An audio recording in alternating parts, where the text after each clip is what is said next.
Just like the street lights lit this town, like a fire in a blaze, gotta burn it down. Can't be afraid to leave this out. We got this far, don't know how. I see danger in your eyes. They know we'll burn down the night. Coming just like the sunrise. You know that we gonna light it up tonight. We gonna light it up tonight. We gonna light it up just like the sunrise. We gonna light it up.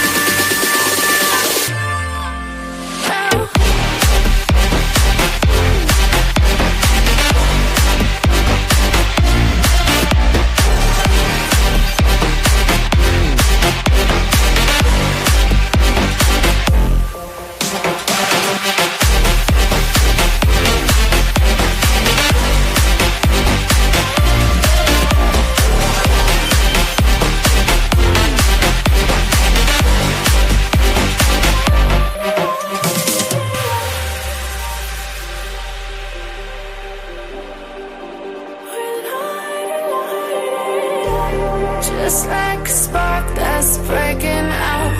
Can't make a stop, can't turn back now.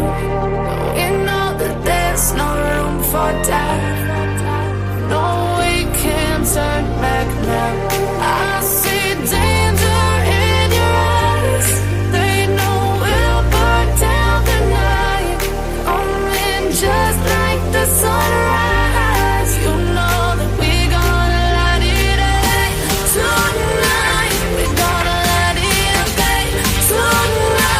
We gonna light it up just like the sunrise. We gonna light it up.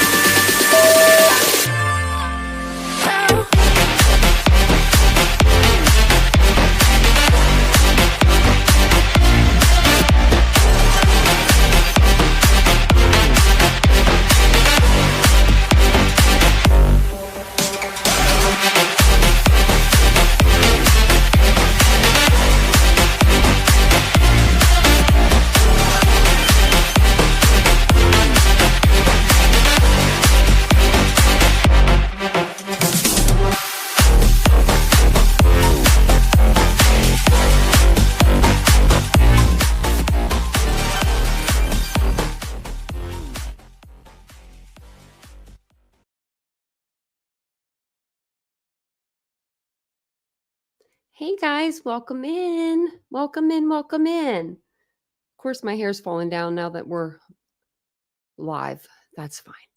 That's fine. But welcome in, everybody. Welcome to tonight's live. It is Sunday, August the 31st already. It's already the end of August. So if you're ready for the fall weather, it's coming where I'm at. I don't know if it's coming where you are, but it's certainly here in Ohio. So I'll be getting my pumpkins out early. I think I'll get them out tomorrow, maybe. I might. Oh, well, you're from Daytona, back lady. You probably have no problems with it being warm there. It was decent here today. I can't lie. It was decent here today, but it's getting cooler. And I feel like the month of June, I'm going to say this every time. I say this every live. I feel like the month of June, we were gypped over here in Ohio. The weather was not fun. It just was not fun. So hopefully everybody's having a great night. I see everybody in the chat there. Ladybug's doing her thing. Hey, kitty cats. Welcome in, everybody. And Willow, thank you for sharing out on X. I appreciate that and hitting the like. Hey, TCL. Welcome in, everyone. Welcome in. If this is your first time here, hi, hello, welcome. My name is Tanya or TitaniumBuilt, for those of you that don't know who I am. But those of you who are coming back for another round, thank you for joining me. I appreciate that. I appreciate it. And I love having the new people in too. So if you're new in the chat, come and say hello. Tell us where you're from. We love to know that kind of stuff. I do anyway. I'm nosy. I'm a nosy nose. Is it nosy nose body or something like that? I don't know. Whatever it is, that's me. I am always wanting to know where people are from.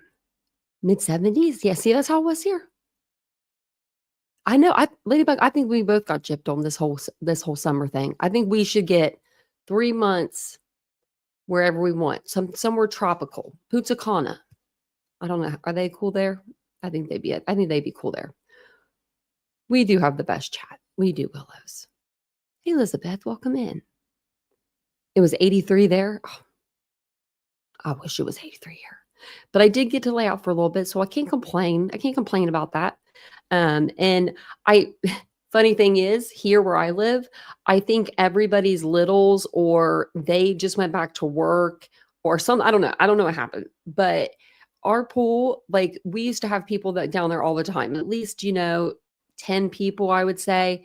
It went to like a screeching halt. I thought it was closed. I was like, is this pool closed? Because it was closed twice last week.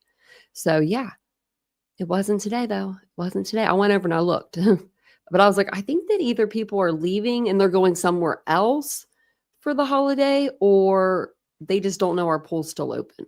Because they will keep that bad boy open until there is no more chlorine to put in it. And then they'll go ahead and they'll close it down.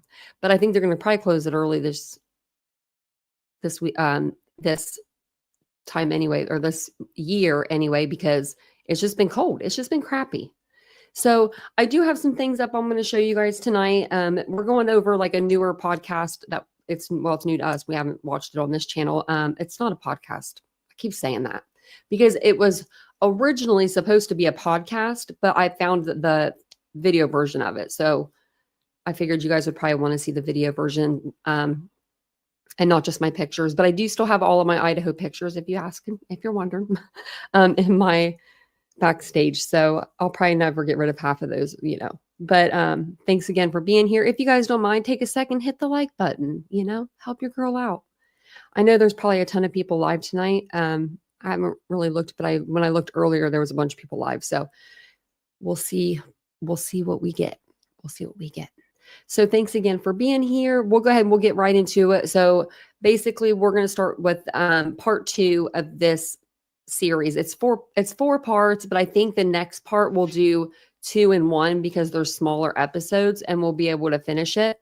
But I do like to go around the episode and do things, with the episode. So we'll see how long that takes. But I do have some stuff pulled up because I was listening to this earlier and it was giving me some ideas on what to like kind of pull and what to talk about. So I do have some stuff up about touch DNA because they are going to go over that tonight. Basically, we're going to cover part 2, part 1, and it's called Inside the Idaho Murders. And part 1, when we were watching it, it had to do with like the crime and kind of just basically the night of the murders and the crime itself. Tonight, it's going to go more into the investigative kind of side where they're going to talk about what they had to do in order to get their suspect. And then what they had to do in order to get their suspect from Pennsylvania back to Idaho. So if you guys haven't seen him landing in at Pullman Washington Airport, you'll be able to watch that tonight because I have it pulled. And I pulled up some other couple little videos and things. So, and also I pulled up how much it cost for Brian Koberger to take his little trip over here from Pennsylvania on a little charter plane. So we'll go over all that. 110 in Vegas. Look at that. Oh, that dry air. I bet it's nice though. Hey, Danielle. Okay. So everyone, perfect timing. Perfect timing. Oh, is DM in here? I didn't see her. Hey, DM. Hey, KCG. I didn't see you come in either. Hey, happy mom. Oh, do they? To be. Thank you. I'll write that down. We'll see if we can't put it on here. We always will try to put it somewhere. So for you guys to watch it. And then there was also, I don't know if you guys saw, but 48 Hours came out with like a 2.5 hour documentary. I can't play that on YouTube unless I pause every 30 seconds. It would literally have to be like every 30 seconds because they catch you with that background music. That's what they get you. It's not the people talking, because I don't mind like stopping and commentating at all, but it's that background music and they'll get you so fast within like a couple of seconds of hearing it. So that one, if I can't put on, like if I can't get it over here for you guys on YouTube, if you guys can't get it, I'll figure out a way. I'll get you the link if I can. 87 in West Texas, freezing. Laugh out loud, triple L. I bet that's nice though. Do you guys? I don't know. I've never been to Texas to know what kind of weather they have. Is it dry? Is it? I would think it would be more humidity. Oh, that's what we have here.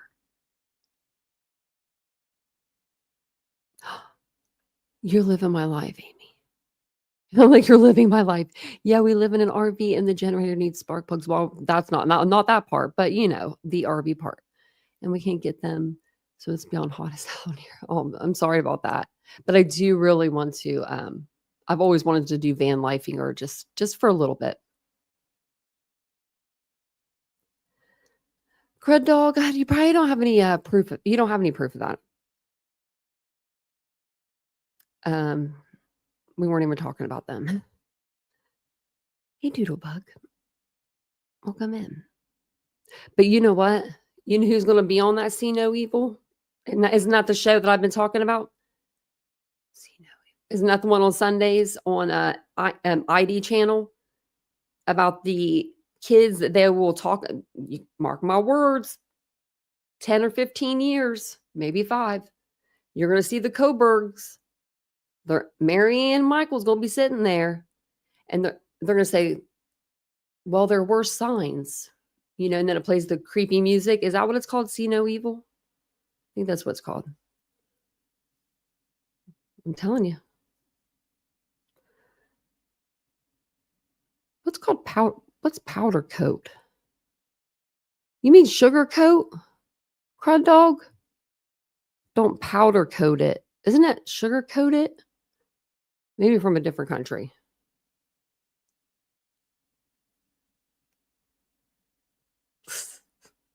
I'm just teasing at this point. I really am. So I'm just teasing at this point. But I've never heard of powder coat it. I'm gonna start using that. Okay, so we're gonna we'll start this. She has, I forget who the guy is that's on her panel with her this time, but it's a different guy than last night. But I'll be in the chat with you guys, and I'll be looking up some stuff also and pausing it here and there for commentary. Let's begin with the genesis of this investigation. I mean, in a shocking murder case such as this one. Okay, I hate to point this out. All of a sudden, I've watched this today, but this microphone looks so big compared to this girl.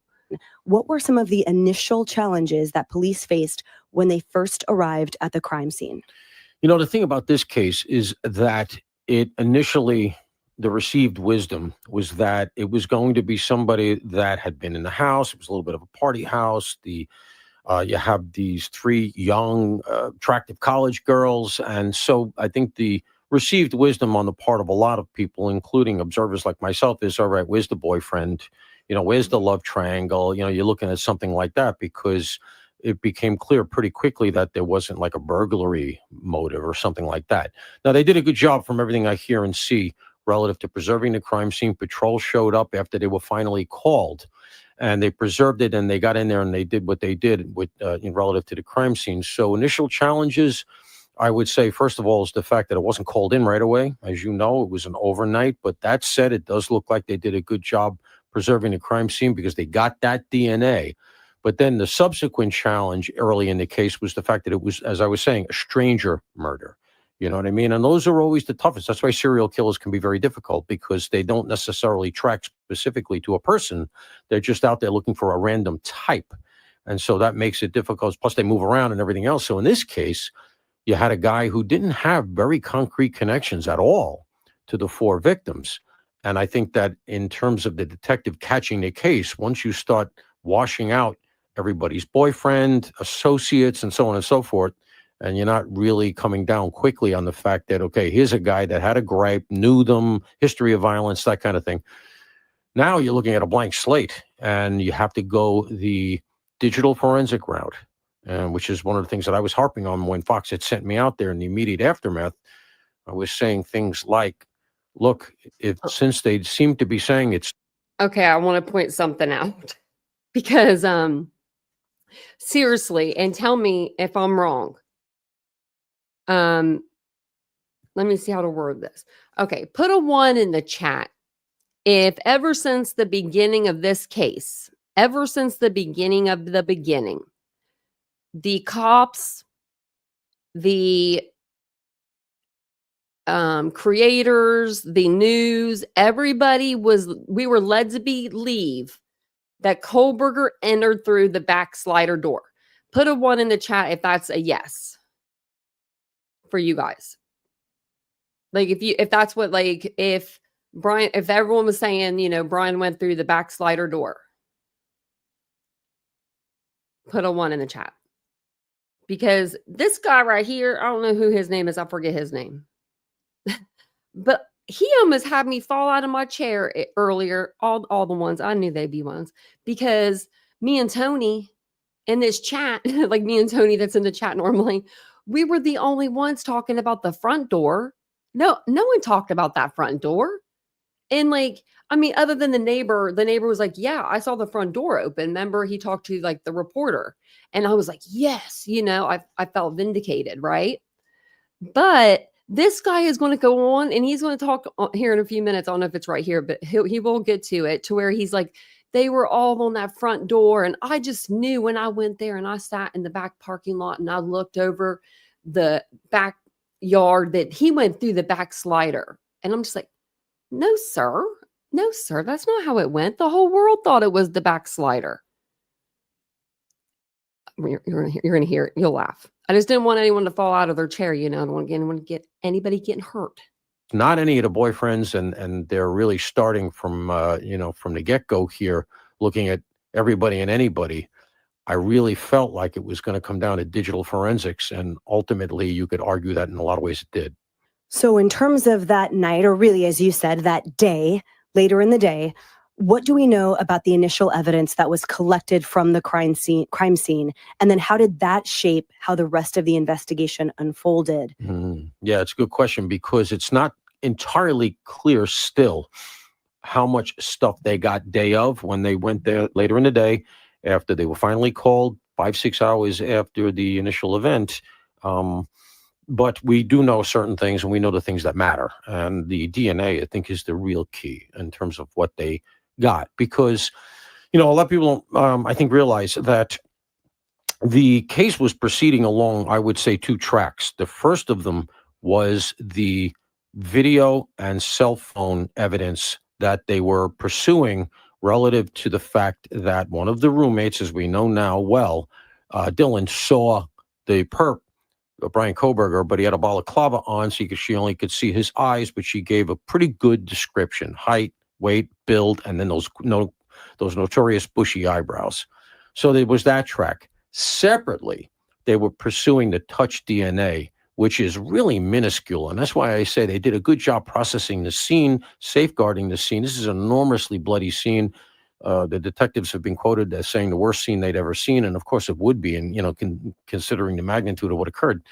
And yet, they got that touch DNA. So, more power to them. They did a great job. So anyway, they're going on 2 different tracks, and a lot of people felt like a vulnerability in the case, and that could be why the prosecution was willing to take the plea deal, was because of the DNA methodology, the genetic genealogy, which I'm sure we can talk about. But what I've always argued is they were proceeding towards Brian Kohlberger irrespective of that, because they had dumped the cell towers.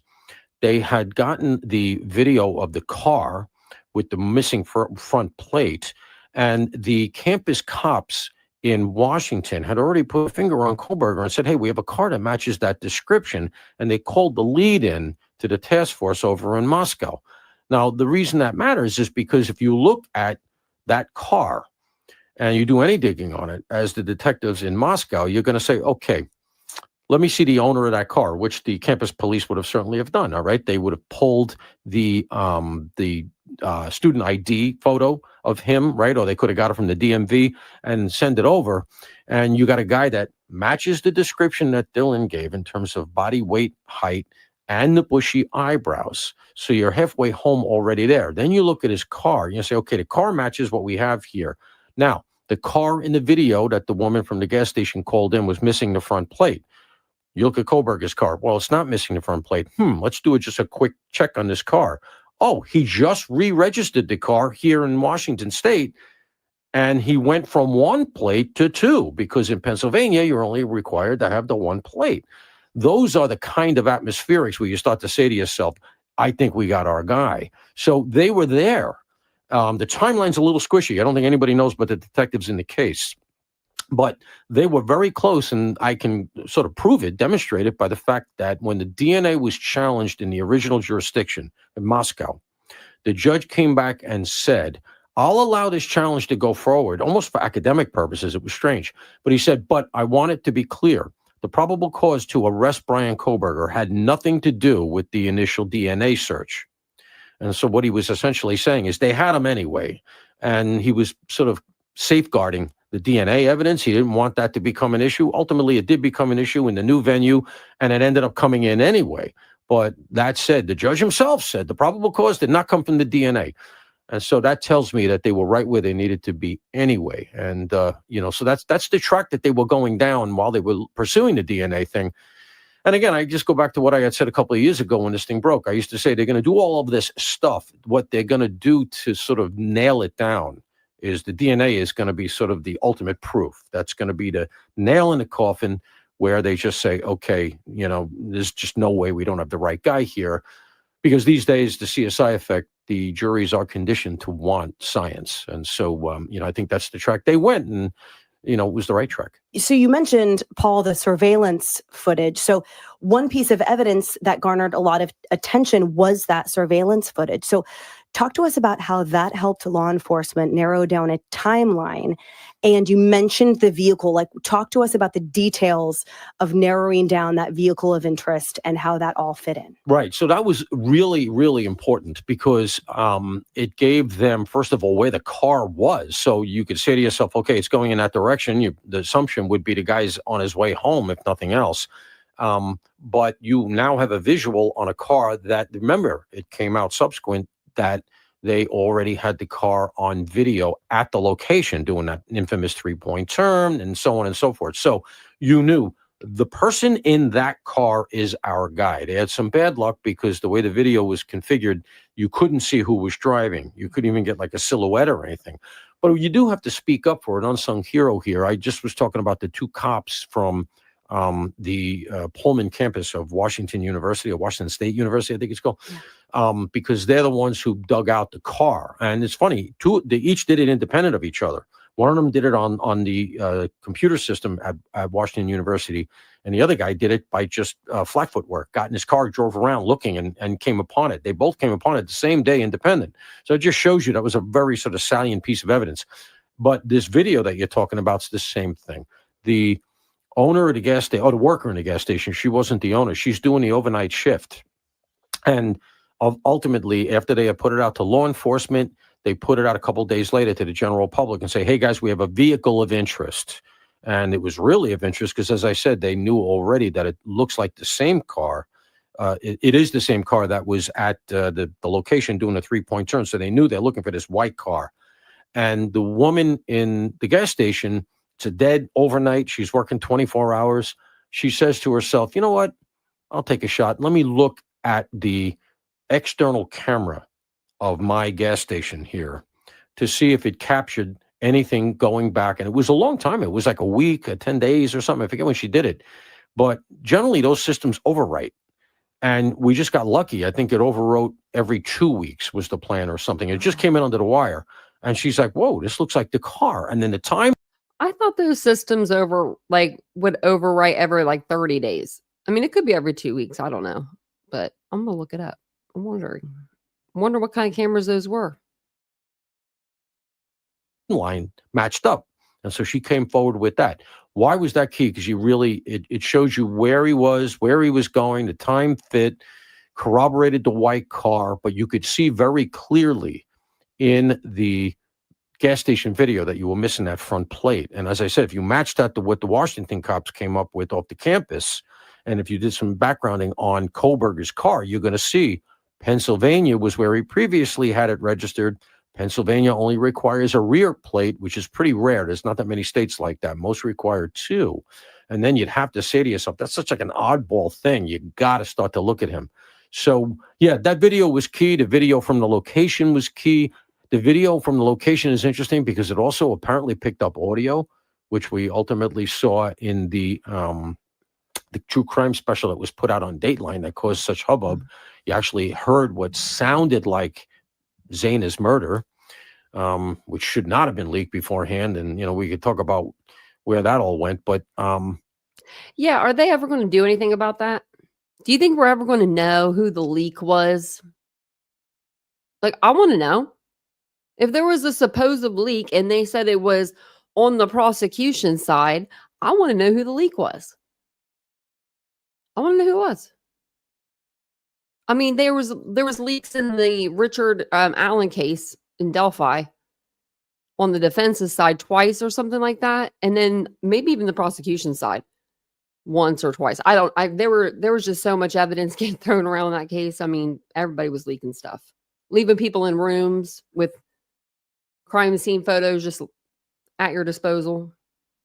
Yeah, so video ended up being, as everything, these days, very, very, and by the way, that was the only video. I was out there with Lawrence Jones. We were scrubbing the neighborhood and we couldn't find any cameras. We asked all the locals, nobody had any cameras. Well, that camera had been found right away by the cops. It was the only one. It was a big break. It had audio, and they took the camera.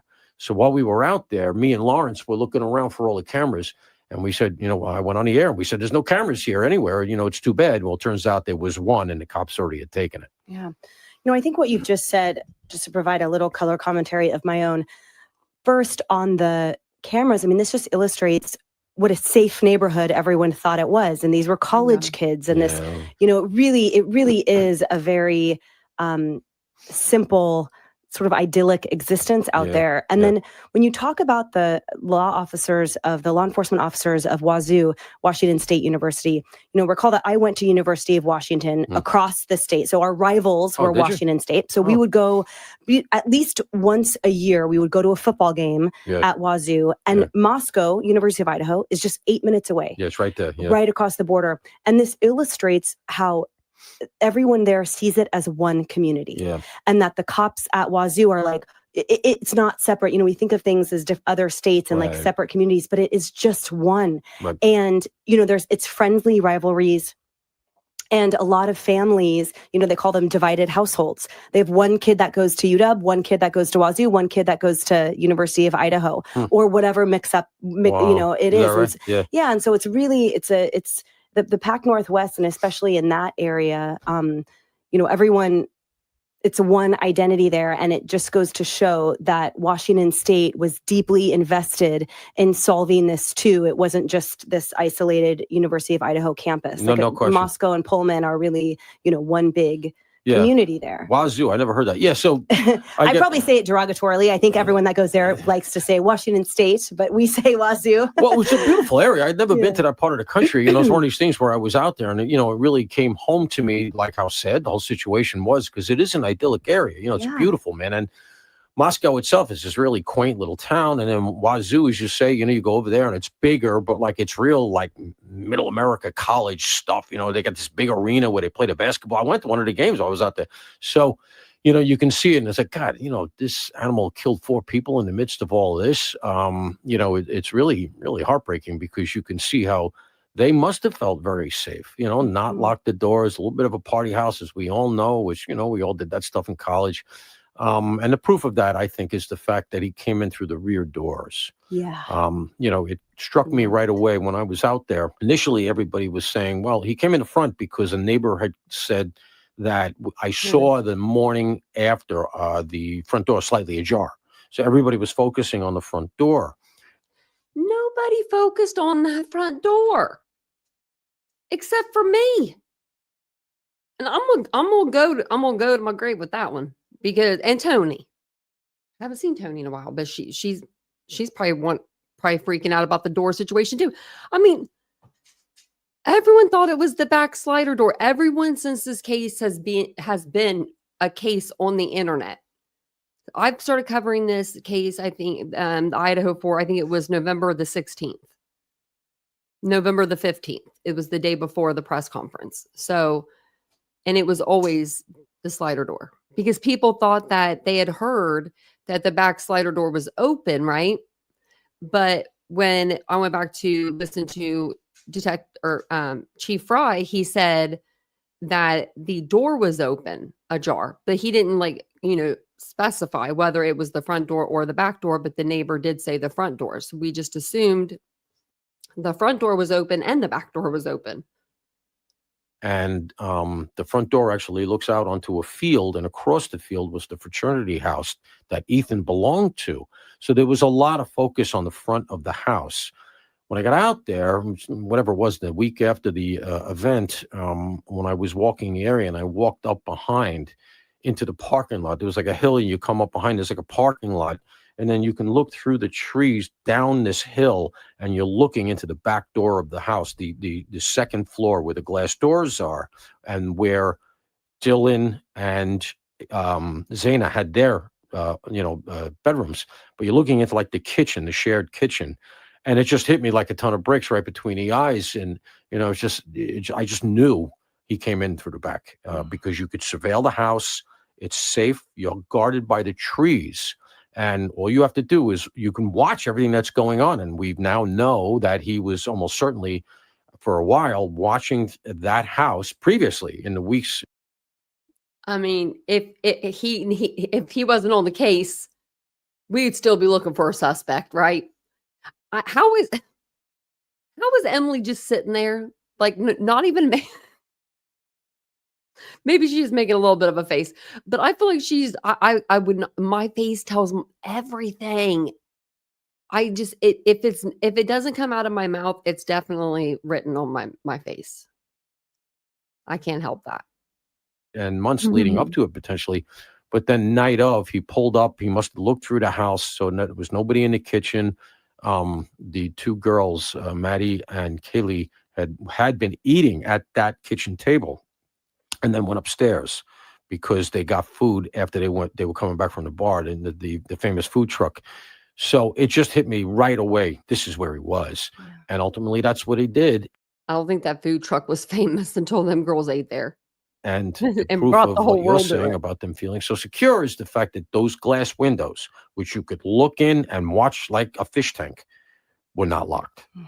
And that was reportedly one of the things that they looked at very hard was there was a handprint on the window, but I don't think I think that washed out. It didn't come back to him. I think if I remember, he was wearing gloves because, he was a criminology student. He knew enough to do that. So, Paul, you talked about the digital forensics also. You talked about the cell phone pings and the online account history. So how big of a role did all of that play in this investigation? And can you flesh that out for us? So I think one of the big digital aspects that we know was there, aside from the phone pings that we've talked about, they dumped the cell tower. They see that he had turned off his phone for the period of the murder, but then turned it on again, which was, I thought he thinks he was being clever, but of course he was not, because if you do the history of his phone, which you can get online, even if he threw his phone in the river, but I think they got the phone anyway. But in fact, I know they did because they had photos from the phone.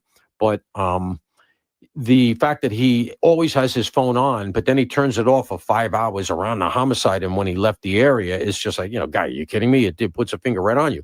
But then there was also the fact that they could follow his route from when he turned the phone back on, and they matched it to the car. And it shows him driving around the neighborhood in the area, and then it shows him coming back. His phone was already back on at 9:30 in the morning. The next day, he came back to see, I guess, wow, did the cops come yet? He was there before the cops were called. The cops were called, I recall, about 11 a.m. He came back about 9:30 just to case the house. And nobody had yet called the police. So they had him coming back to the scene of the crime. Well, what a cliche. The other thing that I think from his digital footprint that we know is that I could speculate, because I suspect his computer and or his phone likely hit the social media of all of the girls at some point. That was one of the points I was making initially when it looked like, wow, it's a stranger murder. I was saying, just look on the various social media accounts of all of the girls, because my supposition was that it was somebody that was stalking at least one of the girls. That, you'd see whatever identifier, whether it was an IP or some other identifier that you could capture, you would see whichever one hit all of them around the time of the murders. That's your guy. I don't know if they did that. They very well might have. The FBI is very good at this kind of thing. They can write a piece of software. They probably have it already. My guys used to be able to do it in NYPD, but we're a lot bigger than Moscow PD. So, you got the Bureau in it. You're going to need them, or Idaho PD, State PD. But then, of course, there was the Amazon searches. And remember, you didn't have, that was the one piece that was missing here, is you did not have, now you didn't have like a witness who saw his face, but you also didn't have the weapon, the murder weapon. So in lieu of the murder weapon, you got to try to make Brian Koberger track to a big K-bar knife.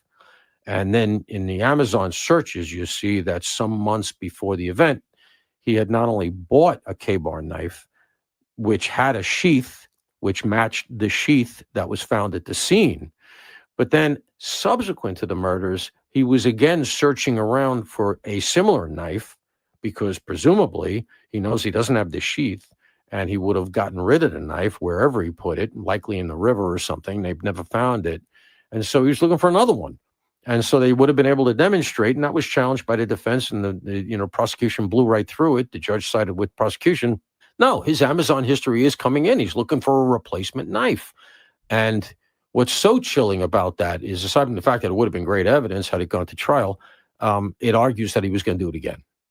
It argues that he thought that he had gotten away with it, and who was his next target. And this is one of those situations where I would argue that if the police don't release any further information and further evidence, more power to them. Because what you don't want to do is release the contents of that phone, let's say, and there are a few women that are on there that you could confirm he had been looking at, and now they're going to be looking over the shoulders for the rest of their life. Maybe ignorance is bliss because you don't want to know that you were on his target list. So you talked about the touch DNA. Now, investigators found that touch DNA left behind on the knife sheath that was located at the crime scene under Maddie's body or in her bed. Right. And the sample didn't have a match in the FBI's National Criminal Database. So how were agents able to narrow down the suspect from that touch DNA? Yeah, that's a great question. So this was going to become, I think, a real contentious aspect had it gone to trial, because it was certainly a contentious aspect of the pretrial motions. Short version is that what they did is now known as genealogical DNA testing, and what it really comes down to is the following. You have a DNA sample, you put it into the CODIS database, it doesn't hit to somebody. All right, because that database is not that old and not that populated. And there are all kinds of privacy rules that keep you from populating it. It has to be a felony and all sort of stuff that varies state to state. And so, okay, so now you have this DNA sample. What are you going to do with it? Well, you then can ping it through the commercial databases like Ancestry.com and 23andMe, which they did. Here's the problem. And then they didn't get a hit. They didn't get a direct hit. The problem is that those companies don't like law enforcement because it damages their business model. Because if it's commonly known that law enforcement uses those databases to find bad guys, then anybody who's ever done anything wrong or might do anything wrong or is just paranoid doesn't want their sample in there. And so they're not going to go to Ancestry and 23andMe, and it damages their ability to make money. I get it. So that's why they have all these caveats when you sign up for that thing. So what's interesting is that above that level of commercial database, that stuff gets loaded up into a sort of quasi-governmental database that's larger. And so what they did, and when I say they, it's the FBI in this instance, and that's actually a complication, and I'll explain. They took this piece of touch DNA. They must have, I don't know what they did, because I never, myself as the investigator, would have used the one bit I got. So they must have gotten enough that they could preserve some, but send some in. Okay, so about that. I like put into Google, because that's what I do. Because I could tell you, I mean, I went to school for this, but it's been a long time, so I wanted to make sure I had it right. But I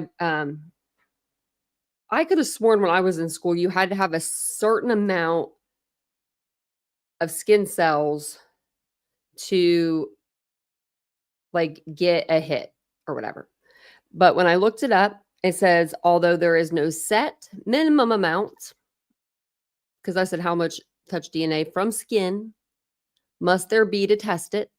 It says forensic labs can obtain a usable DNA profile from as little as 1 nanogram of touch DNA. which is approximately 5 to 30 skin cells. So they would have had to probably have it. I know that usually, I don't think to test it, you have to have enough for the defense to test, but you might. I know in some cases that you have to have like you can test it, but I think to use it in trial, you have to have enough to where the defense can have some of it to test on their own. But it just says that factors influencing the testability of touch DNA is there's several variables. It says shredder status. People differ in how much DNA they shed. Some individuals are naturally higher shedders, sorry, and leave behind more skin cells, while low shedders leave less. Wonder how you know. The status can also vary for the same person based on age, gender, and recent activities. Well, I would say that you'd probably shed a lot if you were doing like for the friction and stuff, but he had gloves on, so I don't know. Type of contact DNA transfer is more effective with increased pressure, friction, and duration of contact. For example, grabbing an object firmly will likely transfer more cells than a light, brief touch. The surface material, environmental factors, contamination, and then it says collection method. The tools and techniques used to collect the DNA, like the swabbing, the taping, can affect the amount of material recovered. So I guess 1 nanogram. And that could be 5 to 30 cells, depending on what kind of shedder you are. Ugh. Don't even think about that. My understanding, now this is from sourcing, all right? So I want to be clear that there's something, could be a little speculative, but my understanding is what they did is they took the touch DNA, knew that they would get challenged if they sent it in, even with a search warrant. They were going to have a legal rigmarole here. And there was already a lot of eyes on the case. So they posed as clients. They took the DNA and they acted like they were just a client. And they sent it in saying like, hey, do I have any other long lost relatives out there that I don't know about? And it went up the chain above the commercial database to this quasi-governmental one that I'm talking about, which I'd never seen adequately explained how it happens, but apparently the commercial databases upload to this larger database. In the larger database, they got back possibles where they said, okay, client, here's your answer. You could, according to your DNA, be related to, let's call it 15 people. I never got the number. And this is generally how genealogical DNA investigation works. You get possibles. Now, you have to do detective work. And that's why it's not a one-to-one correspondence where, hey, we got the DNA back. Here's our guy. If you're lucky it's in a CODIS database, great. But if you don't have that, you have to do what I just described. So now you got 15 possibles, and you got to start to dig in as detectives into those 15 people to see if they track to anything near your crime scene. And ultimately what happened was when they got it back and they started looking at the possibles, one of the possibles was Brian Kohberger's father. Now, Brian Kohberger's father lives in Pennsylvania, so he's not an immediate match. It's not like you say, we got this guy in Pennsylvania, that's got to be our guy. You got to say to yourself, well, now we got to do the detective work. It comes back as a possible. There's like a 66% match in the DNA from the scene to this older man in Pennsylvania. He's not our perp, but let's look. And ultimately somebody said, hey, wait a minute. This guy's son is going to school 8 minutes from the crime scene. And that's how they use genealogical DNA investigation in this case, and in a general sense, to finally get. It takes, as you can see, some real legwork, but ultimately that's how they got to him. It would have been confirmatory, but as I said, I think they would have got him in fact, I know they would have got him anyway, ultimately, but the DNA is just such a slam dunk. And then, of course, what they did was they got the garbage. And when they got the garbage in Pennsylvania, when they had already developed him and they were watching his house, they took DNA from the garbage, they matched it to Kohberger, and it came back again as his father. His father was in the garbage, the DNA. And so they knew, all right, this is definitely our guy. So that's why when they got Kohberger, they had an arrest warrant and a search warrant.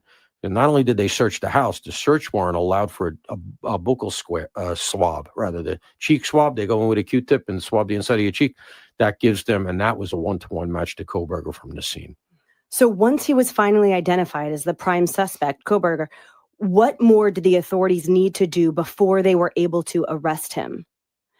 And how long was he surveilled by law enforcement prior to that arrest then? So that's a great question, because they had developed him as a possible, I think they were getting there before he left town. And I don't know why the following thing didn't happen. This is a question I would have if I was talking to the investigators, because the timeline, and this is not a criticism, the timeline is not entirely clear to me. It's just a question I have if I could talk to, let's say, the lead detective, who I think was a sergeant from Moscow PD. And he got a lot of criticism. I don't remember the guy's name, but it was like, the guy doesn't have a lot of time on and everything else. Give them their due, man. They nailed this. But in any case, the question I would have is, how'd you let him leave town? Because if he was already developed as a possible, relative to how I described it earlier through the phone pings that we knew that happened on the cell towers, the car, including this great lead that came in from Washington State University 8 minutes away. What I would have done is I would have said, okay, we're sitting on DNA. This guy looks really good. Do again. Take his garbage from, in Washington State University. And in fact, I was just out there, and one of the things I did. Sir, he lives in an apartment complex where they all throw their bags in together into one chute. And then they probably, most likely, have one of those little buttons that compresses it all down. So that would be pointless, because you wouldn't even know who's trash you're pulling. Who is this guy? I got to figure this out. Quite purposely, as I went out and looked at his house as we were doing the Fox Nation special, to see where the garbage goes. Yeah. And while we were sitting there, we did a stand-up, I'm talking to the camera and everything else. I said, guys, let's just hang out for a few minutes. Sure enough, while we were doing it all. Oh, and if my chat box keeps blocking my own messages, I used to smoke Parliaments. Just wanted to put that out there. I don't know why I felt the need to do that, because I heard you guys talking about smoking in the chat. Don't miss those days. Sometimes I do. Sometimes I do. Ain't gonna lie. A woman came out of the student dorms where he lived and walked her garbage to the dumpster. So they didn't have garbage pickup. All the garbage went into the dumpster outside Koberger in his complex. So if you had him as a possible, I would have just taken a young-looking detective and put him in a van and said, sit here and watch this guy. And when he throws his garbage out, keep your eyes on it. You have no expectation of privacy. It's discarded. And go take his garbage. Remember, you're sitting on the DNA at this point. You already got DNA from the scene, and you would have got him. The timeline must have prevented that for some reason. They must have been looking at him strongly enough to do what I just said, because you never would have let him leave town. Why? Because when he leaves town, they did the 2 car stops. Now, the story goes that that's an accident. This is the one thing I'm calling BS on. I think what happened is the task force had a disagreement. The story goes the FBI was already following him. That's how I know he was already developed as a suspect. The story goes the Bureau was following his car and lost him. So I don't understand, if you had him to that degree, why they didn't pull DNA from his garbage, because I would have even done following. I would have done a sneak and peek on his car. I would have got a search warrant on his car. You can get into any car. I don't care what it is. The tech guys, the NYPD auto crime guys can get into any car. So I'm sure they could have done it. You get into the car. He hadn't, I don't believe at that point, had really scrubbed out the interior of the car. You likely with luminol and all of that would have got blood samples that go to the room, to the girls, to the victims. So what did he say? They didn't do that. He gets to leave town. He's got his dad with him. He gets 2 car stops. I think there was a disagreement in the task force. They had lost him. Oh, no, sir. No, sir. Those were unplanned stops. I don't know how I missed some of this earlier when I was listening to this guy. It's probably because I was looking up stuff to show you at the same time, because this guy's something else, isn't he? They said, and I can't say nothing because I picked it.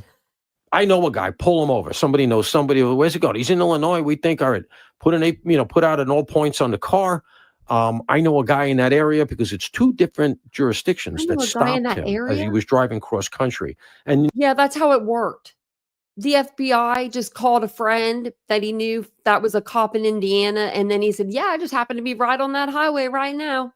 Oh, there went Koberger right by me. I'm going to go get him. Is this guy listening to himself? Is he okay? He worked for the NYPD. Notice neither one gave a summons, and both of them come in and just, the body No wonders why Diddy's going to get off with everything. cams are almost identical. Both of them come in and like are scanning him. And I think that they was just trying to see who's in the car with him. They probably were afraid. They weren't scanning him. They were looking inside the car to the driver. They go to the passenger side now because they're smart. Cops got a lot smarter when it comes to that. I mean, really, they should have always been coming to the passenger side. A car can hit them. So he looks in the car to see who's driving. Kohlberger's the one that was given the freaking eyes, the scary eyes. If they didn't know it was the father, they were probably afraid. Does he have another potential victim? He has a girlfriend that he's going to kill. But also, I'm sorry, keep pausing this, but they would have never told them Indiana cops any of this stuff. So I think they were trying to see at this point, like, are there cuts on his hands that we could see that maybe can give us probable cause he's leaving town? What I would have been worried about is after he had already left town. He's almost to Pennsylvania if he's in Indiana. I'm sorry. I'm sorry. Those two car stops. We'll mute myself. He's really raised up. And if you're Brian Kober, you got to say, I think they're on to me. Dad, we're going to go right to O'Hare Airport. I'll see you when I see you. I'm buying a one-way ticket to Brazil. O'Hare. Someplace that doesn't have extradition. O'Hare? Is that in Indiana? It sure is not in Ohio. Pennsylvania? No. Luckily, that didn't happen. But it goes to the idea that I think right there was some squishiness in this thing, and it could have gone really bad. When he gets back and they're trying to do the surveillance on him. Now they know where he is. He's in Pennsylvania. He's in pocket again. Okay. It's a tough surveil. It's a gated community. Those are tough things to surveil. Like, people are going to know if in over there there's a black van parked out in front of the house. They're going to know, especially him, because he was paranoid. They observed him putting his garbage in the neighbor's garbage cans because he had a feeling he was under the radar. And he was walking around with rubber gloves on. So, there's various things you can do. You take over a neighbor. If I had a guess, they probably took over a neighbor's house across the street and said, hey, hi, we're the FBI. This is what we got. We need to set up a camera. I'm sorry, but it's in a position. Can we take over your front room for a couple of days? You can also put up cameras, all kinds of things you could do. But which one of you was the one that did it? Which neighbor? I mean, I don't know. That does sound like something the FBI would do, though. They'll knock on your door. Excuse me. Can we use your front room? Yeah, this one right here that's real nice with all the china. Yeah, can we use that one for a few days? Just a few. They were observing him. Oh, can you leave? No, you can no longer leave now because, you may tell someone we're here. I don't know if they could do that. And ultimately, they grabbed that garbage. But that, to your question, that's the surveillance that was going on. But according to some of the reporting, they already had him as a possible, and he left town. And that's bad because he cleaned out the interior of the car back in Pennsylvania. And when they did the car for evidence, reportedly, they didn't get anything. And one of the things they observed when they were surveilling him in Pennsylvania is that he bleached out the interior of the car. What are some of the complexities that arise between different? I don't know. I mean, I guess it is possible that he did that, right? He bleached the car at his parents' house. I mean, they did say that there was no crumbs or nothing where there should have been something, right? Like every car has something when you take out these little, things. This car had nothing at all. But if you were cleaning your car like that, wouldn't your parents or your family be looking at you kind of weird? Like, you're here on Christmas break and you're cleaning your car, like you're taking it apart. I've never seen anyone take their car apart to clean it. I mean, and I'm pretty cleanly. I would like to say that I'm pretty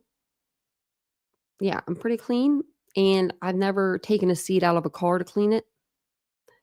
Never a day. different agencies on a cross-country investigation such as this one? Because now you're describing, we know that Moscow PD brought in Idaho State Police and the FBI, and then now FBI is in Pennsylvania, and then it's Washington State also. Talk to us about what that looked like here. The good news is that law enforcement, like in instances like this, will almost always cooperate. And I always go to the example that pings in my mind in terms of the most obscure is one time in the middle of the night, I needed somebody to look at a house in rural Oklahoma. And I had to Google it and find out. And I found this sheriff's office in the middle of the Great Plains. And I called up and I had to explain to the guy who I was. And I remember I faxed him. That's how far back we're going. If I remember, I faxed him my ID because he wanted to know it was a legit call. And here's the sheriff in the middle of the night. You should have heard the accent on this guy. And he drives out in the middle of the night. He's probably saying the same thing about you. He probably was. But middle of the night, this sweetheart of a cop, I get the desk. I get the desk sergeant. I'm explaining. He sent the patrol car out to photograph a house and show me I was trying to get the plate of the car that was in the driveway or something. I forget what it was. My guys brought me some crazy McGilla. We were working on it. But the point is, he was nothing but helpful. And that's kind of the ethic in law enforcement. And, that's generally what you get. And I think you certainly got it here because, as you're saying, the Wazoo cops came through big. Those two guys, again, unsung heroes here. I think the two car stops, again, were maybe the task force fraying on the edge a little bit. There might have been a disagreement about what they should do. There might have been a thing, if I had to guess, just based on experience. The FBI was supposed to be surveilling the car. They assured them that they had the car in pocket, and then they lost the car. I'm going off of reporting. Nobody ever told me that, but there's public reporting. I won't say the publication, but it's a legit publication that has that storyline. I think it's in the book that was published. Oh, good. We're not going to do that. That's what we're not going to do. Okay? It's in the documents that those were not, they did not have communication with Indiana cops. If they would have stopped Koberger like they did, there's those, okay, so FBI, whoever was trailing him, was probably so dang surprised that he didn't just take off and not even go home, just keep on going to the nearest airport. They were probably like, dang, he's actually still going home. We didn't spook, those two cops didn't spook him, because that's what it would have done to me. I mean, if I would have got pulled over twice in 10, 15 minutes by Indiana cops for tailgating and then tailgating some more, I mean, I don't know. I probably would have went to Columbus International. Actually, Cleveland's probably got an airport. I don't know. I never go to Cleveland, but they probably got one. I'd be going to Cleveland, saying I'm going somewhere. I would think that what happened internally, there might have been a little disagreement where the state cops or even Moscow said, "What? You lost them? We are going to put out an alert on that car," and they probably called some friendlies and said, "Look for that car." Like I said, I think they knew exactly where the car was going. It had Michael Koberger in it, age 60-some, almost 70, if not 70, some. They knew he was going home. Where else? I mean, there's not a whole lot of places around there. I mean, there is, but there's not. Do you know what I mean? It's Indiana, Ohio, and Pennsylvania, and Michigan. We ain't got much going on around there. The fact that both of them did a similar car stop, no summonses were given.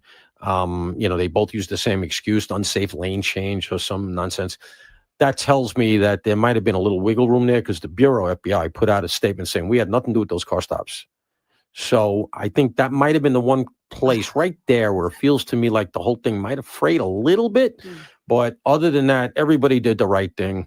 The Bureau did great technical work. When it comes to this kind of stuff, nobody can match the FBI.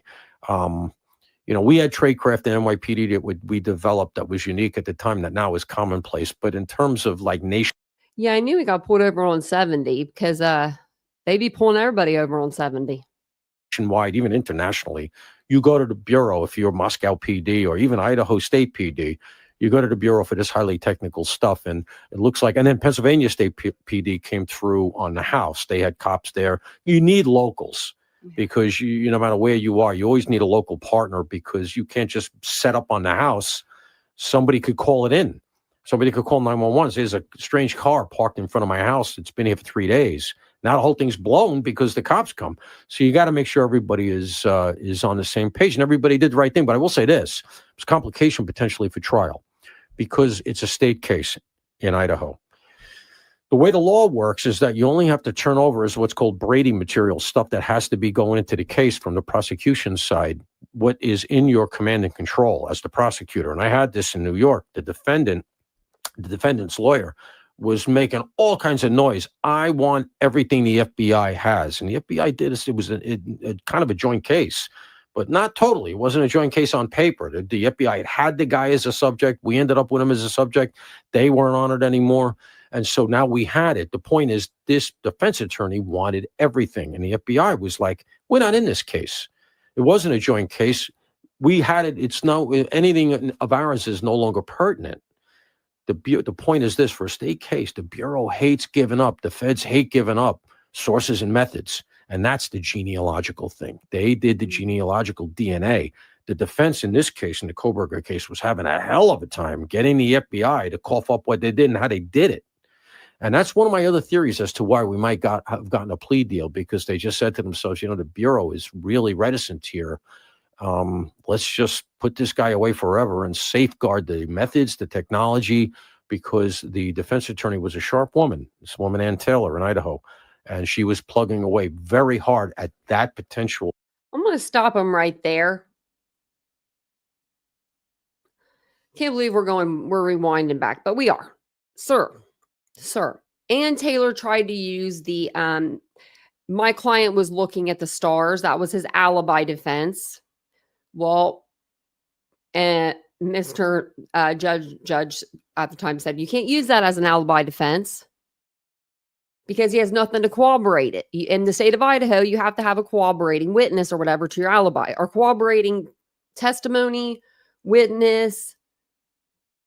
Your cell phone has to be able to put you there. I don't know, something, but nothing was putting them there. Nothing was putting them in the little wee, whatever that trail is called, looking at the stars. Then she tried to do the alternate perpetrator, right? She tried to do alternate perpetrator. Then she wanted continuances. And there was one other thing she tried before they went to the prosecution and asked for a plea. This guy is retired, and that's probably a good thing. I do like his suit jacket, though. I'd love to have that. I bet it has like the brown patches on the elbows. I think I need that. Soft spot. I saw her doing it. Well, there were 47 days between the murders and the arrest.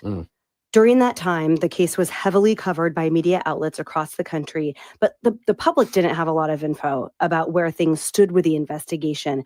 Was this a deliberate strategy on the end of law enforcement? And if so, how do you sort of balance like transparency with sensitivity of the victims' families and the integrity of the investigation itself and all of those things? How do you know when to deliver certain information to the public without letting the suspect know too much? Yeah, it's tough. And you always are going to err on the side of giving less. And I know it makes the public crazy, but, we had a lot of cases where, and I got to tell you, to that point, the task force was really good at OPSEC, at operational security, until they weren't. When all the leaks started to occur right on the eve of trial. But before that, I have to say, I was very impressed how they kept everybody quiet. Nobody broke. Nobody was leaking. I'll be honest, case is over. I could talk to it. They wouldn't talk to me. And I was one of the few, maybe one of the only people that was commenting on the case in national media that was saying during the 7 weeks that you're talking about between the murders and the solve, saying, give them time. This stuff takes a long time, because I knew they're going to have to do the genealogical DNA. I knew they were going to have to do all of these search warrants and subpoenas and dump the cell towers. You get a ton of information. All of a sudden, you're sitting on a terabyte of information. The answer's in there. You got to find it. It's much like the Gilgo case. When they finally got going on it recently, not 10 years ago, but more recently, it took them about the same time, about 6 weeks. And then they got there. It was because they were crunching data. So my point is, they wouldn't even talk to me, and I had stuck my neck out saying, give them time, give them time. I think they're going to get there. So that said, you are going to err on the side of caution because you don't want things out in the media that you're going to potentially use as confirmatory when and if you get a suspect. Because if everybody knows that you're looking for somebody with bushy eyebrows, you want to make sure that, first of all, you don't get every nut in the world telling you, I know a guy with bushy eyebrows, so you got that. But you want to be able to use stuff that the public doesn't know about to confirm when somebody comes forward, let's say with a tip. They got thousands of tips. Let's say when the Washington State cops, the Wazoo cops that you're talking about, come forward and say, we got a possible here. Well, that is the Moscow task force, knows we're looking for a guy with bushy eyebrows. The public doesn't know that. And when Wazoo comes in and says, we got a possible, this guy, Brian Kober, here's what he looks like. You see bushy eyebrows. Now you're like, ooh, this is a real possibility. So you want to be able to have stuff so that if somebody comes forward and says, let's say they had an information about a tattoo, right? They didn't hear, but let's say, the guy's got an anchor tattoo that we're looking at. And just completely unbeknownst, somebody from the public says, hey, I know a guy that could be somebody you could be looking at because he's a really creepy guy. Well, describe him to me, ma'am. Well, he has this big anchor tattoo. Now you know, boom, that might be my guy. So you hold back information so that if it develops later during the case and people are calling things in or other cops are bringing things in, it's confirmatory. So there's that. The other thing is you just obviously, you don't want, like I said, all kinds of nuts calling in leads, but and people do, God bless them. People, they got thousands of leads. At one point, they were getting like 1,000 leads a day. I was told something crazy like that. God bless them. But also, you don't want the potential perp to take the actual perp, I should say, to take prophylactic measures to get rid of evidence. Like, oh my God, they're looking for somebody, with bushy eyebrows.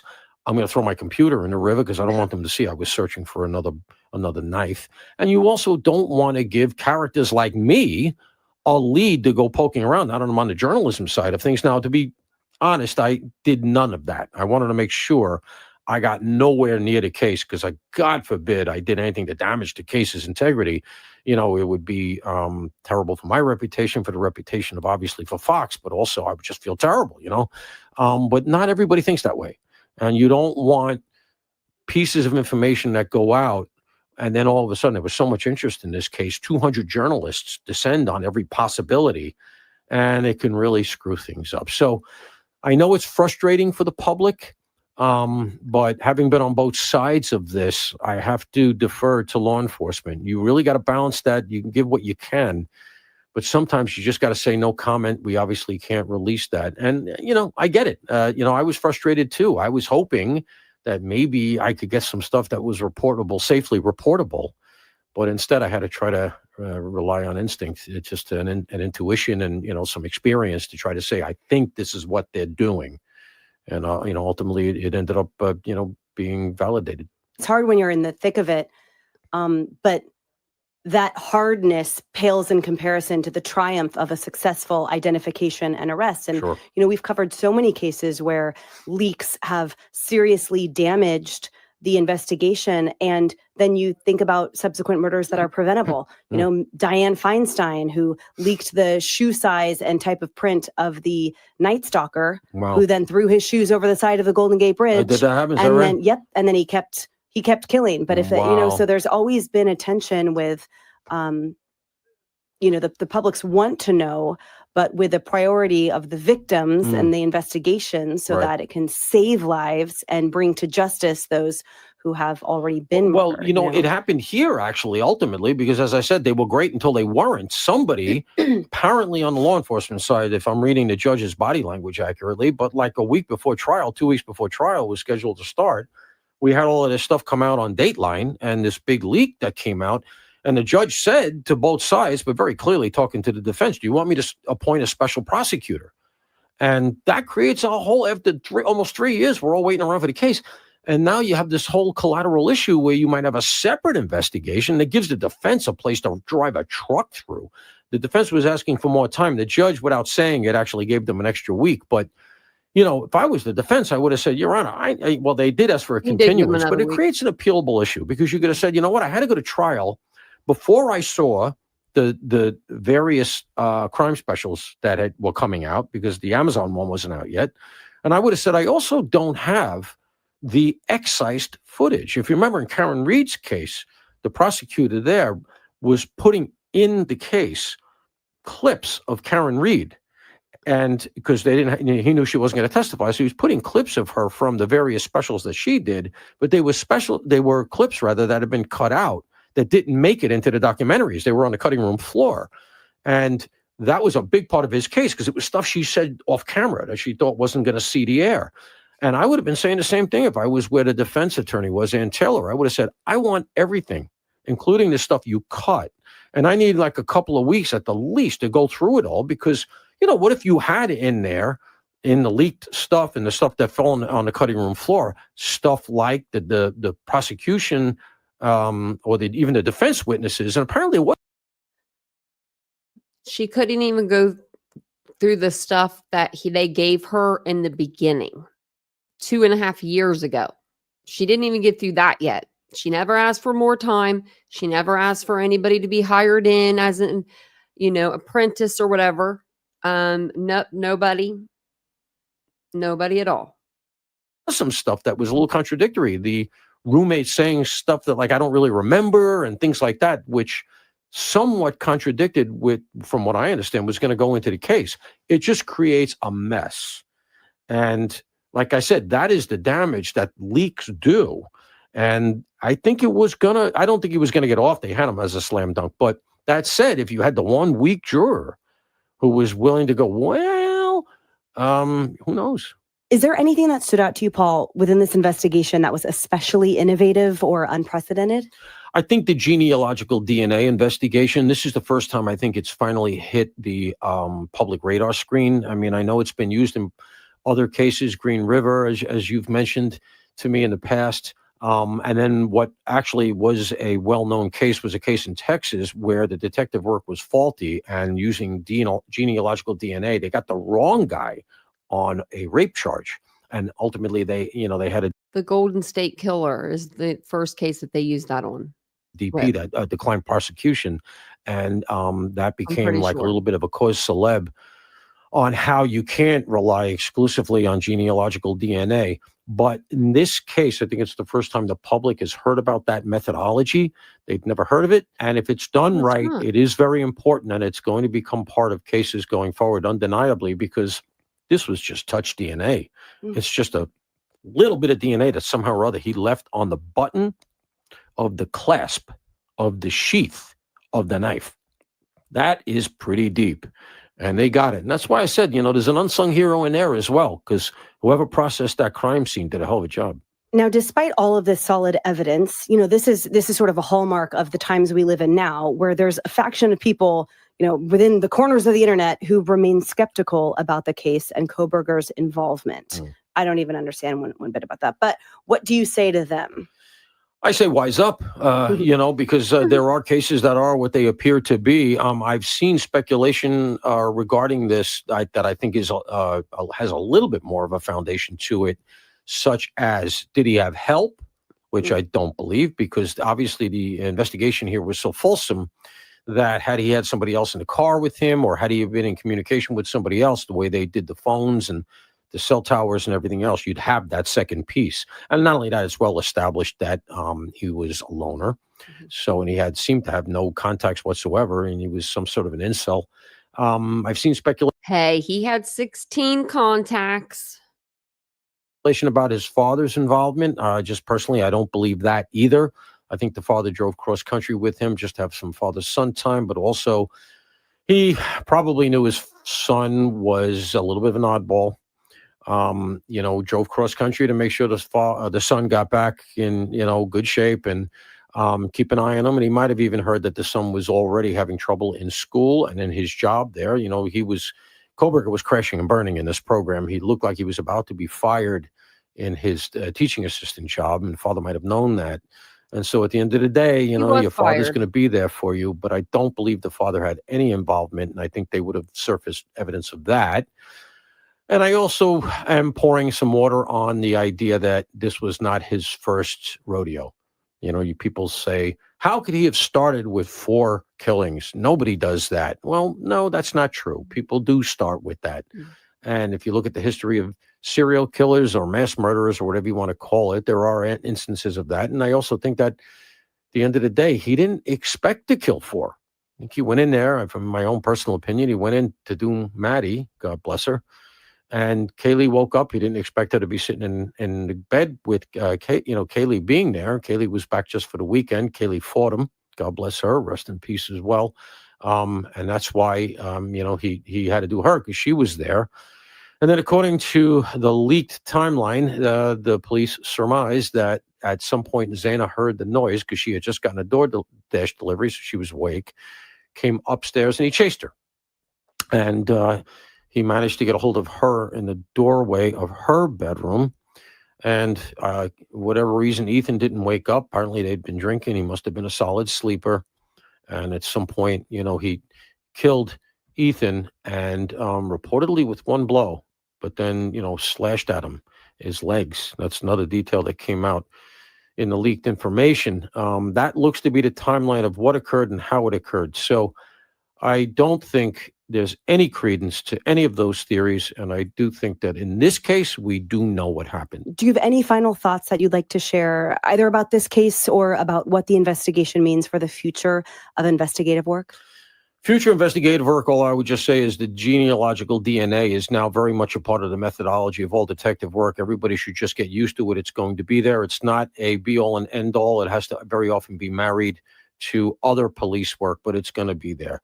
In terms of takeaways and final thoughts, all I can say is the following. You get a tragedy like this, the best thing to do is to try to figure out how to learn from it.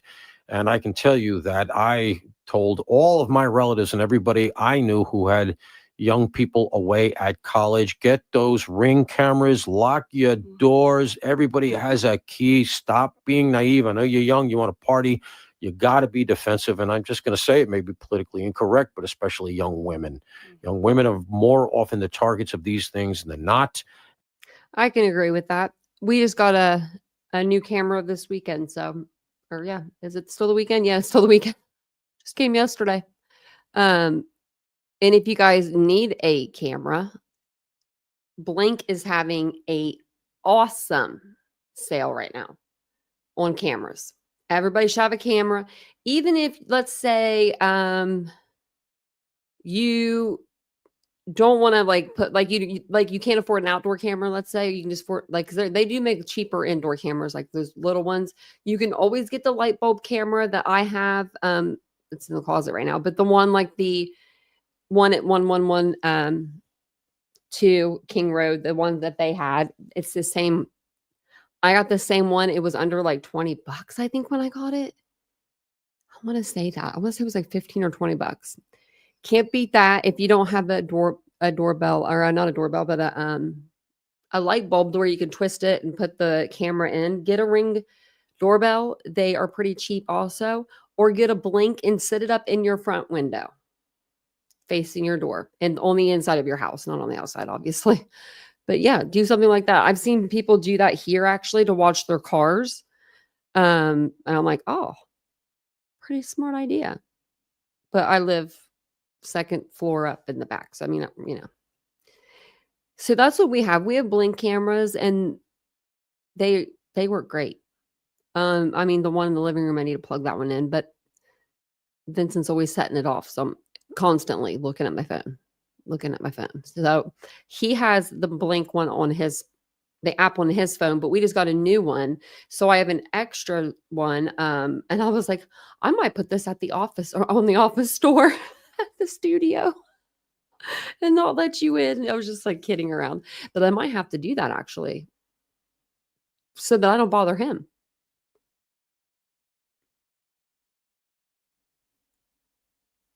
Yeah, they probably should have had cameras, especially at that house, especially with it being on the corner like that. It probably would have been beneficial, not just to like one person, but it's like a lot of people in the area. I don't think the owner thought about it or cared about it.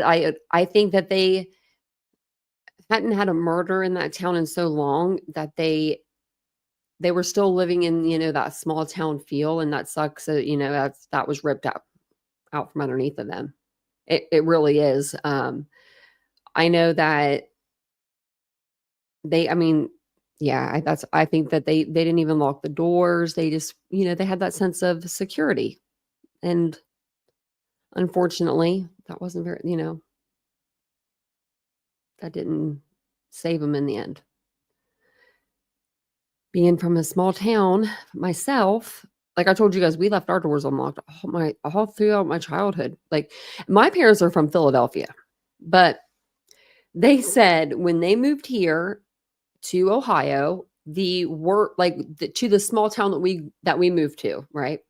Because they'd never been to Ohio before.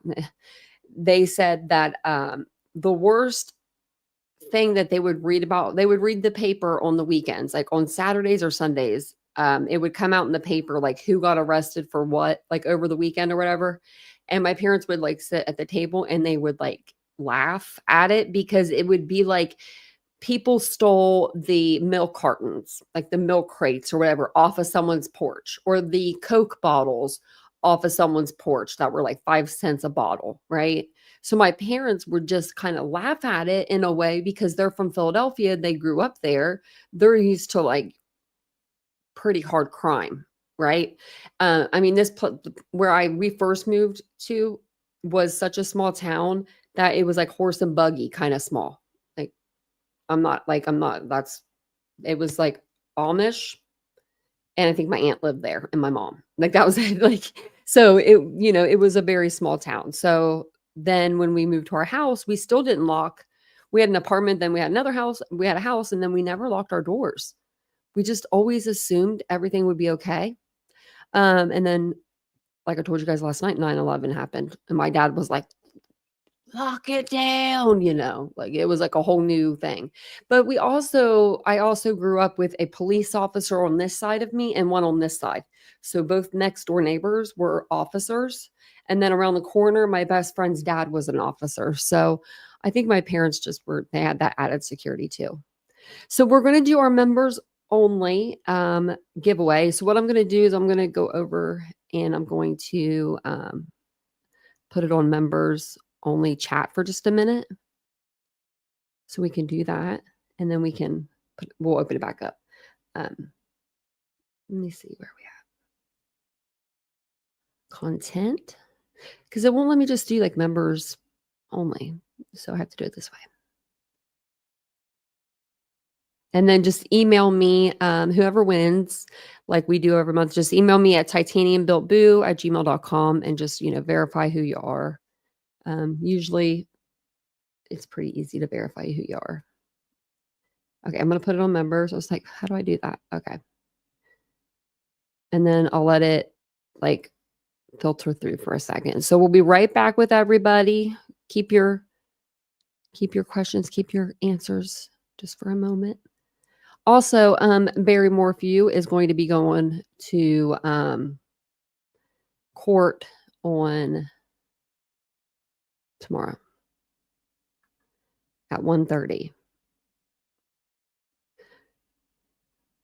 So I'm gonna watch it. I don't think it's a big hearing. I think it's just a small hearing. I don't even know what it is, what the hearing is about. I saw it a minute ago. Let me go back. It's a status conference. So, but I do have the thing up to stream it. So, Dawn Adelson. See, I never got into that one. I don't know why I didn't. I mean, I know the case, but I didn't like cover it. I feel like we might have covered. No, we didn't. I was thinking maybe we covered it once, but we didn't. Okay. So let me see here. Where's Nightbot? Okay. So everybody in the chat is green. It looks like everybody's here. Okay. Active chatters. Select who can participate. So channel member. Oh, it says channel members right there. That's okay. Channel members, moderators. I put them both on the list. Okay. So I'm going to hit next. I think next means it just does it.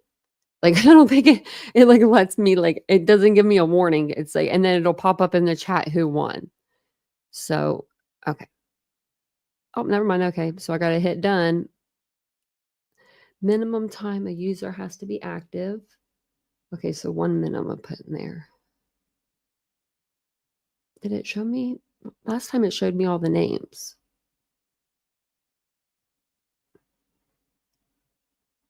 I'm just kind of waiting just for a minute. Okay, I'm going to go ahead and hit the done button now.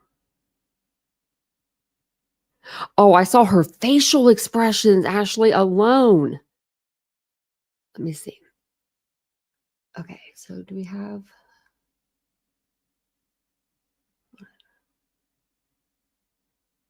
Okay, everybody get active in this chat that wants to be in this giveaway. I'm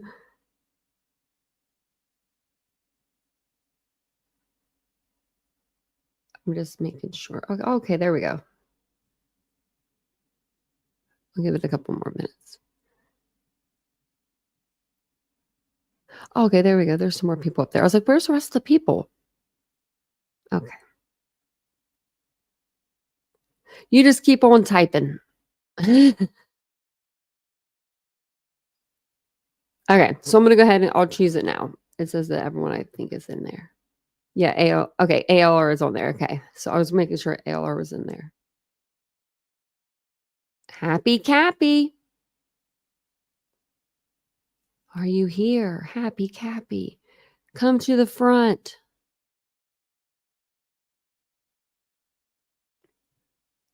Is Happy Cappy still in the chat? Let's see.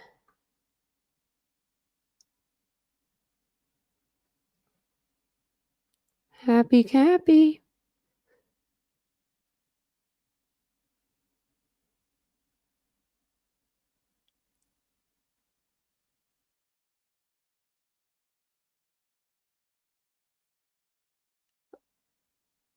It says Happy Cappy, you won the giveaway. I mean, they're in here earlier, so if not, remind me to say something more to them because they were in here earlier.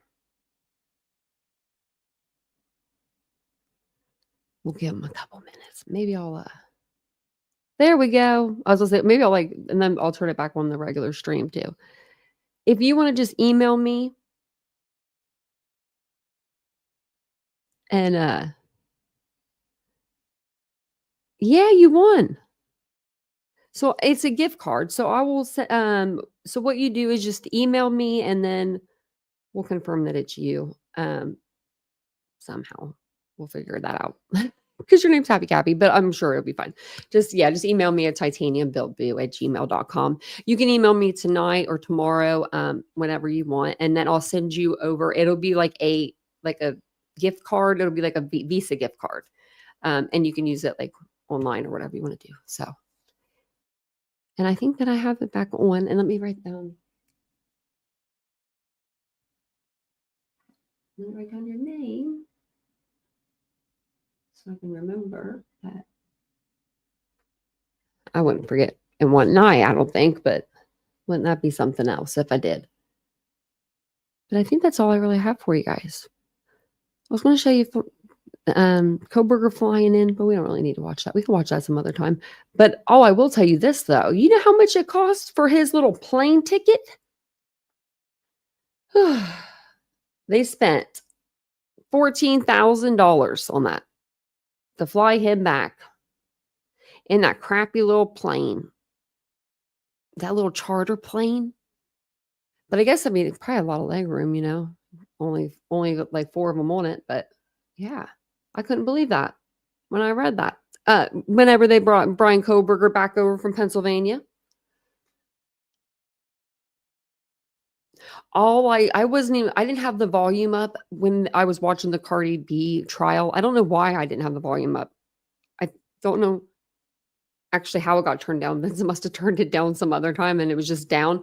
But I was watching her facial expressions and I was like, oh man, yeah. The eye rolling was the best. The best. She didn't even care. She don't care. I love that.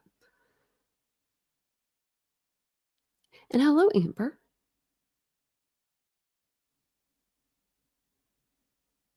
Oh, geez, Ashley. I bought gummies with my gift card I want. Hey, at least they made you feel good. My friend actually makes she makes edibles, and they're ridiculously good. But I'm not one of those people that can eat edibles and feel anything. But she made these crackers, and they tasted like those Townhouse crackers, like the identical. I thought that's what they were when we were eating. I was eating them, and then she's like, "You might want to don't eat too many." I was like, "Oh, these." I wonder if she's still making them. She had on her. I mean, I wonder if she's like got her business going, because I saw that on and I'll let you all know. But I saw on her Snapchat that she was in a store that sold all baked goods, but I don't know if it was her store. Because if she has a store, I don't know why she didn't ask me to come and work for her. And by work, I mean just sit there and not do anything like I used to do when I worked for her before. Oh, you had a couple Long Island iced teas with your dinner? Man, you're feeling great then. If you would have came to my bar, you'd feel even better, because I used to not know how to pour people alcohol. No one taught me how to bartend when they asked me to bartend at Red Lobster. So somebody got a Long Island, and this is against the law. So don't tell me now, okay? It was 20 years ago. But I made 2 Long Islands for this lady, and I put a quarter shot of each liquor. You couldn't even put the Coke on top. I was like, what am I doing wrong? Right? And the lady said, "Whoever made these, tell her to make me another." She was probably seeing triple after she left the restaurant. I hope she didn't drive that day. I hope she's still alive after that day, because I did. Really, maybe I have to try that doodle. I don't know. I've had a cookie or a brownie once, and I remember I was feeling all right. That was about 20 years ago too. That was forever ago. It wasn't 20 years ago. It was 18, but still.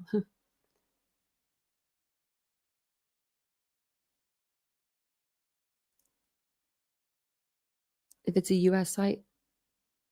Do you guys do Visa gift cards there? Can you do Visa gift cards? I was wondering about that for like the people that aren't in the US. And if not, we'll figure out what kind of gift card we can get you guys. For sure.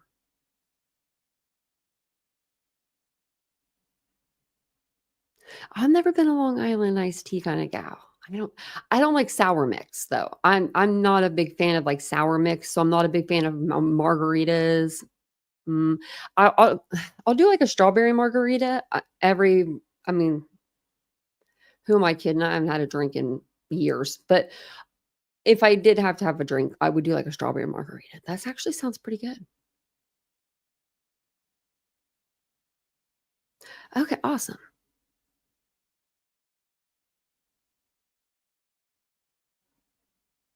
Oh, okay, yeah. Well, if there's ever a chance that you guys can't get like any like if there's like an episode of something you guys want it, let me know, and I can always put it maybe over to the Patreon and just put it on like a low tier. Oh, baby girl, bet that was nice. And hola. No, every time you come in and say that, I just think of well, I think of the Emmanuel case, but I think of that. What's the guy's name? Oh, I can't think of him. The little guy, the little Mexican guy with the cancer that's been out there running around. Like he has got more energy than I. What did they put them cancer patients on?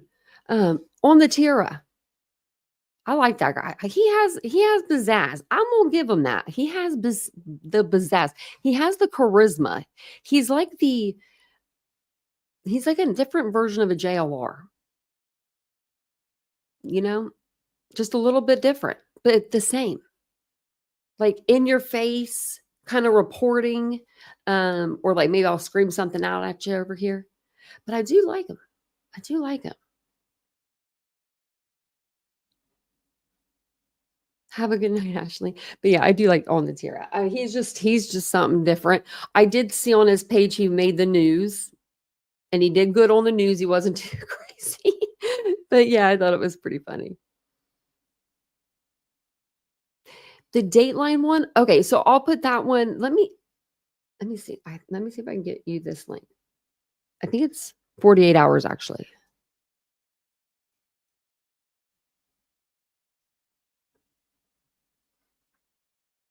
My dog is back here snoring.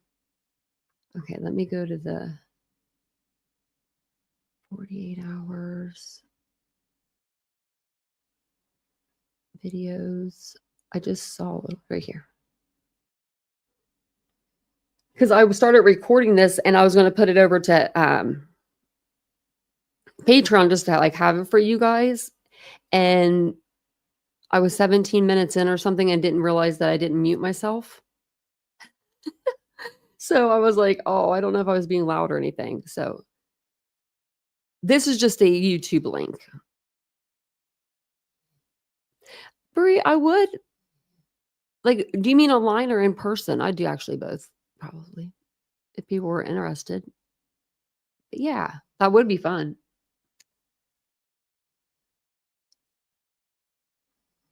Have a good night, Doodlebug. My eyes, I'm going to get off here too. My eyes are burning tonight too. What's going on with all of our eyes?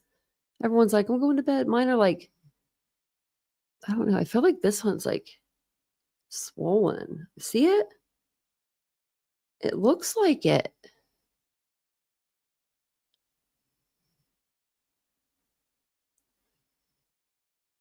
Wow. Yeah. I look like I got clocked in the face. It was Vincent. I'm just kidding. It wasn't Vincent. It wasn't him. He would never do that. Yeah, you can tell it's like puffy. I think it's allergies. Like it just hit me a little bit ago when I was sitting actually in here. What's in here? Maybe those dry plants? I have like pampas grass behind me. Yeah, it looks a little puffy. Yeah. Yeah, Doodlebug took her readers off. No, believe you me, if anybody were to hit anybody in this house, I would never hit Vincent, but I have more of a handsy personality than he ever would be. I think it's probably I didn't sleep good last night too. But yeah, I've just been, it's the changing of the seasons. That's what it is. Oh, I knew it.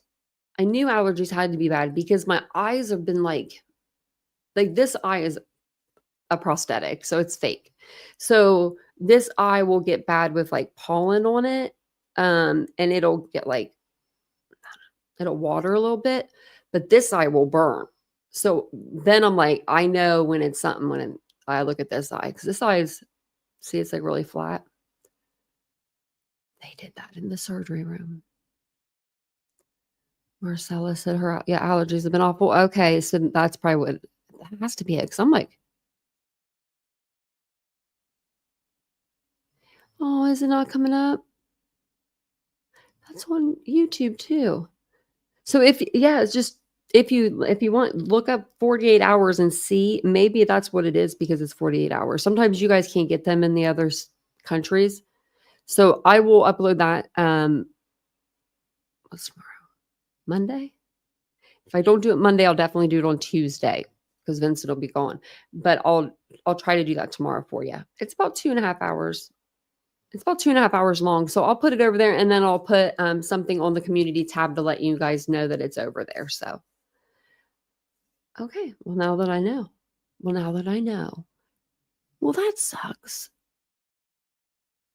We like Canada too.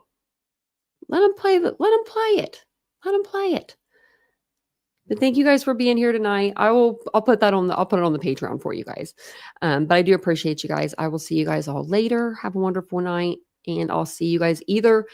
I may take a couple tomorrow off, maybe Tuesday. I'm not sure. You know me. If I do take it off this channel, I may go over to the second channel just to, talk and chit chat.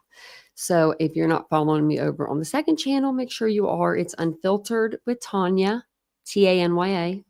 And I will see you guys all tomorrow. Have a wonderful night. Bye, guys.